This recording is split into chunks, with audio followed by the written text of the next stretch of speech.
വിലാസിനി പറയുകയാണ്, കഥയും കഥാപ്രസംഗവും ഒന്നുമല്ല, യാഥാർത്ഥ്യം.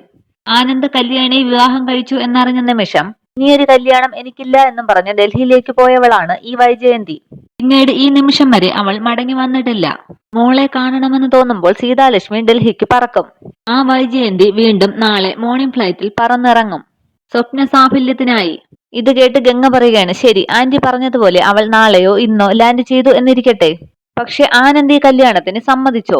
വിലാസിനി പറയുകയാണ്, അതിന് അവന്റെ സമ്മതം ആർക്കു വേണം? ഋഷികേശ സ്വാമികൾ പ്രവചിക്കുന്നു, കല്യാണി സമ്മതിക്കുന്നു. പെണ്ണിനെ കണ്ടെത്താൻ അഖില കൽപ്പിക്കുന്നു, കല്യാണി അനുസരിക്കുന്നു. പെണ്ണിനെയും ഉറപ്പിച്ചു.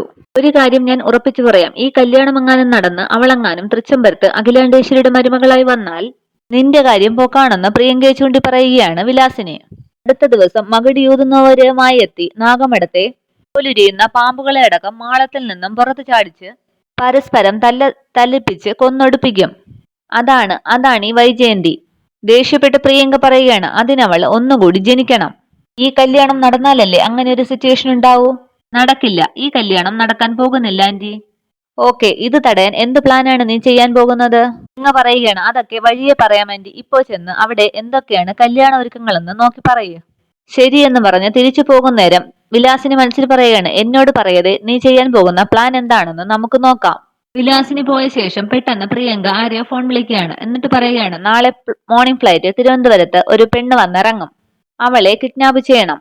ഫോട്ടോയും ഡീറ്റെയിൽസും ഞാൻ അങ്ങോട്ട് അയച്ചു തരാം. എയർപോർട്ടാണ്, ക്യാമറയുടെ മുന്നിൽ പെടാത്ത സ്ഥലത്ത് വെച്ചായിരിക്കണം എല്ലാം. പിന്നീട് കാണിക്കുന്നത് മന്ത്രവാദിനിയുടെ അടുത്തെത്തുന്ന ജയന്തിയാണ്. മന്ത്രങ്ങൾ പറഞ്ഞുകൊണ്ടിരിക്കുന്ന മന്ത്രവാദിനിയെ തട്ടി വിളിച്ചിട്ട് ജയന്തി ചോദിക്കുകയാണ്, മന്ത്രവാദി ഇരുന്നുറങ്ങുകയാണോ? പെട്ടെന്ന് ജയന്തിയെ കണ്ട് മന്ത്രവാദി മുടിയൊക്കെ ചുറ്റുപിടിച്ച് പേടിച്ച് കെട്ടുകയാണ്. അപ്പോൾ ജയന്തി പറയണം, അയ്യോ പേടിക്കേണ്ട, ഞാനൊന്നും ചെയ്യൂല, എനിക്ക് ഒരു കാര്യം വേണമായിരുന്നു. എന്താ എന്ന് ചോദിക്കുമ്പോൾ ജയന്തി മന്ത്രവാദിയുടെ ചെവിയിൽ എന്തൊക്കെയോ രഹസ്യം പറയുകയാണ്. ചിരിച്ചുകൊണ്ട് മന്ത്രവാദി കുറച്ച് ഭസ്മം എടുത്ത് കവറിലിട്ട് ജയന്തിക്ക് കൊടുക്കുകയാണ്. ജയന്തി ദക്ഷിണയും കൊടുക്കുന്നു. പോകാൻ നേരം ജയന്തി പറയാണ്, പോട്ടെ, ഇനി ഉറങ്ങിക്കോ, കോഴിത്തലയും ഒക്കെ വെച്ചുകൊണ്ടിരിക്കുക. പിന്നീട് കാണിക്കുന്നത് തൃച്ചംബരത്ത് മുറ്റത്ത് നിൽക്കുന്ന നന്ദനയാണ്. അന്നേരം അവിടേക്ക് സീതാലക്ഷ്മി വരികയാണ്. ഗുഡ് ആഫ്റ്റർനൂൺ പറഞ്ഞ ശേഷം നന്ദന ചോദിക്കുകയാണ്, ആന്റിക്ക് എന്നെ മനസ്സിലായില്ലേ? കണ്ടിട്ട് നല്ല പരിചയം, പക്ഷേ പെട്ടെന്ന് അങ്ങോട്ട്. ഞാൻ അഖിലാണ്ടേശ്വരിയുടെ ഇളയ മരുമകൾ നന്ദന. ഓ, അരവിന്ദിന്റെ ഭാര്യ എന്ന് പറഞ്ഞ് ചിരിക്കുകയാണ് സീതാലക്ഷ്മി. പെട്ടെന്ന് എനിക്ക് അങ്ങോട്ട് മനസ്സിലായില്ല, നിങ്ങളുടെ കല്യാണത്തിന് ഞാൻ ഉണ്ടായിരുന്നു. ഇല്ലേ, അകത്ത് എനിക്കൊന്ന് കാണണമായിരുന്നു. ആന്റി ഇവിടെ ഇല്ല, കല്യാണം ക്ഷണിക്കാനായിട്ട് രാവിലെ പോയതാണ്. ആണോ, എങ്കിൽ ശരി, ഞാൻ പിന്നെ വരാമെന്ന് തിരിച്ചു പോകാൻ തുടങ്ങിയാണ് സീതാലക്ഷ്മി. ആന്റി ഒരു മിനിറ്റ്, ഞാൻ ആന്റിയെ കാണാനിരിക്കുകയായിരുന്നു. ആന്റി വളച്ചൊടിച്ച് കാര്യങ്ങൾ പറയാനൊന്നും എനിക്കറിയില്ല. ഇതെന്റെ ഒരു അപേക്ഷയായിട്ട് കണ്ടാൽ മതി. അപേക്ഷയോ? എന്തപേക്ഷ? തൃച്ചംബരത്ത് ആനന്ദകൃഷ്ണനും ആന്റിയുടെ മകൾ വൈജയന്തിയുമായിട്ടുള്ള വിവാഹം നടക്കരുത്. ആന്റി അതിൽ നിന്നും പിന്മാറണം. ദേഷ്യപ്പെട്ട് സീതാലക്ഷ്മി പറയുകയാണ്, മനസ്സിലായില്ല. മാത്രമല്ല അഖിലാണ്ടേശ്വരി ഇങ്ങനെയൊന്നുമല്ല ഇളയ മരുമകളെ പറ്റി പറഞ്ഞിട്ടുള്ളത്. അഖിലാന്റിയുടെ വിലയിരുത്തലും കാഴ്ചപ്പാടുകളുമൊക്കെ ഈയിടെയായിട്ട് തെറ്റിപ്പോകുന്നുണ്ട്. അതിന്റെ ഫലം തന്നെയാണ് ഇപ്പോഴിങ്ങനെ ഒരു കല്യാണത്തിന് ഒരുങ്ങുന്നതും. പെൺകുട്ടിയുടെ സ്വപ്നങ്ങളെ ചവിട്ടി അരച്ചുകൊണ്ട് തന്നെ വേണമോ മറ്റൊരു പെൺകുട്ടിയുടെ നഷ്ടസ്വപ്നങ്ങളെ തിരിച്ചെടുക്കുവാൻ? ഓ കൊള്ളാം, നീ നന്നായി സംസാരിക്കുന്നുണ്ട്. വടക്കൻ കേരളത്തിൽ ഒരു ചൊല്ലുണ്ട്, ഇടക്കാക്കി തനിക്കാക്കുക എന്ന്. ഏതാണ്ട് ആ ഒരു ലൈനാണ് നിനക്കും. കല്യാണം നടക്കരുത്, കല്യാണി തന്നെ തൃച്ചംബരത്തെ മരുമകളായി തുടരണം, എന്നാലേ തൃച്ചംബരത്തിന്റെ അടുത്ത അഖിലയായി നിനക്ക് മാറാൻ പറ്റൂ. എന്താ, അതല്ലേ നിന്റെ ഉദ്ദേശം? ഏതോ പട്ടിക്കാട്ടിൽ ജനിച്ചു വളർന്ന പഠിപ്പും വിദ്യാഭ്യാസവും ഇല്ലാത്ത കല്യാണി അഖില ഒരിക്കലും തന്റെ അനന്തരാവകാശി ആക്കില്ല. നിനക്കത് നന്നായിട്ട് അറിയാം. ഇപ്പോ പിന്നെ ബുദ്ധിമതിയായ നിന്റെ മുന്നിൽ ഈ കല്യാണം മുടക്കുക എന്ന് തന്നെയാണ് ഏക പോംവഴി.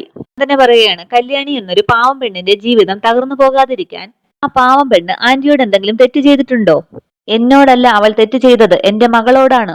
എന്റെ മകൾ ഒരു കാലത്ത് സ്വന്തമാക്കാൻ ആഗ്രഹിച്ചിരുന്നതാണ് അഖിലയുടെ മകൻ ആനന്ദിനെ. അവനെ കണ്ണും കൈയും കാട്ടി ഒരു ബാല്യക്കാരി പെണ്ണ് സ്വന്തമാക്കി എന്നറിഞ്ഞപ്പോൾ ഇനിയൊരു വിവാഹ ജീവിതമേ വേണ്ടെന്നും പറഞ്ഞ് വീട് വിട്ടിറങ്ങി പോയതാണ് എന്റെ മകൾ. അവളാണ് ഇപ്പോൾ തിരിച്ചു വന്നിരിക്കുന്നത്. പിന്നെ മറ്റൊരു പെണ്ണിന്റെ ഭർത്താവിനെ സ്വന്തമാക്കിയെന്ന് അങ്ങനെ ഒരു ശാപമൊന്നും എന്റെ മോൾക്ക് ഏൽക്കാൻ പോകുന്നില്ല. കാരണം ഈ കല്യാണം ആലോചിച്ചു തന്നെ കല്യാണിയാണ്. അവൾ സ്വന്തം ഇഷ്ടപ്രകാരം നടത്തിവെക്കുന്ന കല്യാണമാണിത്. ആന്റി, കല്യാണി എന്ന് പറയുമ്പോൾ സീതാലക്ഷ്മി പറയുകയാണ്, വേണ്ട, ഇതെന്റെ മകളുടെ താലിയുടെയും ഭാവിയുടെയും പ്രശ്നമാണ്. ഇതിൽ നിന്നും ഒരു കാരണവശാലും പിന്തിരിയില്ല ഞാൻ. അതിനു വേണ്ടി വെച്ച വെള്ളം അങ്ങ് വാങ്ങി വെച്ചേര്. ഇത്രയും പറഞ്ഞ് ദേഷ്യപ്പെട്ട് അവിടെ നിന്നും പോവുകയാണ് സീതാലക്ഷ്മി. പിന്നീട് കാണിക്കുന്നത് ഫയലുകൾ പരിശോധിക്കുന്ന ശിവരാമകൃഷ്ണനെയും അഖിലാണ്ടേശ്വരിയുമാണ്. അന്നേരം സുജാത അവർക്ക് അവിടേക്ക് ചായയുമായി എത്തുകയാണ്. അഖില ചോദിക്കുകയാണ്, കല്യാണി എവിടെ? കല്യാണിയെ രാവിലെ മുതൽ കാണുന്നില്ല. കല്യാണിയെ കാണുന്നില്ലെന്നോ? അവൾ എവിടെ പോയി? അറിയില്ല മാഡം, ഞാൻ പല പ്രാവശ്യം വിളിച്ചു നോക്കി. ഫോൺ ബെല്ലടിക്കുന്നുണ്ട്, പക്ഷെ എടുക്കുന്നില്ല. രാമകൃഷ്ണൻ പറയുകയാണ്, കല്യാണി എവിടെ പോകാനാ? ഇനി അവൾ വല്ല അമ്പലത്തിലും പോയി കാണുമോ? നന്ദൻ അവിടേക്ക് വന്ന് പറയാണ്, എവിടെയാണെങ്കിലും കല്യാണി ഫോൺ എടുക്കണ്ടേ? എത്ര വിളിച്ചിട്ടും ഫോൺ എടുക്കുന്നില്ല. മാത്രമല്ല ഫോൺ കട്ട് ചെയ്യുകയും ചെയ്യുന്നു. രാമകൃഷ്ണൻ പറയാണ്, അമ്പലത്തിനകത്താണെങ്കിൽ ചിലപ്പോൾ ഫോൺ കട്ട് ചെയ്യുകയായിരിക്കും. എത്ര നേരമെന്ന് വെച്ചാ അമ്പലത്തിനകത്ത്? 1 മണിക്കൂറായി കല്യാണിയെ വിളിക്കുകയാണ്. അനിയൻകുട്ടൻ അറിയില്ലേ എന്ന് ശിവരാമകൃഷ്ണൻ ചോദിക്കുകയാണ്. അനിയൻകുട്ടൻ ഉറക്കമെണീറ്റപ്പോൾ കല്യാണിയെ കാണുന്നില്ല എന്നാണ് പറയുന്നത്. നേരം വിലാസിനിയും അവിടേക്ക് വരികയാണ്. അഖിലേച്ചി വിവരമറിഞ്ഞോ? കല്യാണിയെ കാണുന്നില്ല എന്ന്. അതോട് ശിവരാമകൃഷ്ണൻ ചോദിക്കുകയാണ്, രാവിലെ കിച്ചണിലേക്ക് കല്യാണി വന്നില്ലേ? ഇല്ല സാർ, ഇന്ന് കിച്ചണിലേക്ക് വന്നിട്ടേ ഇല്ല. വിലാസിനി പറയാണ്, ഇനിയിപ്പോ മനപ്രയാസം കൊണ്ട് അവൾ വല്ല കടുങ്കയും ചെയ്യുമോ എന്നാ എന്റെ പേടി. അങ്ങനെയാണെങ്കിൽ അതും തൃച്ചംബരത്തിന്റെ പെടലിക്കിരിക്കും. ജയന്തി പറയാണ്, അഖിലാന്റി തട്ടിക്കളഞ്ഞെന്നേ നാട്ടുകാര് പറയൂ.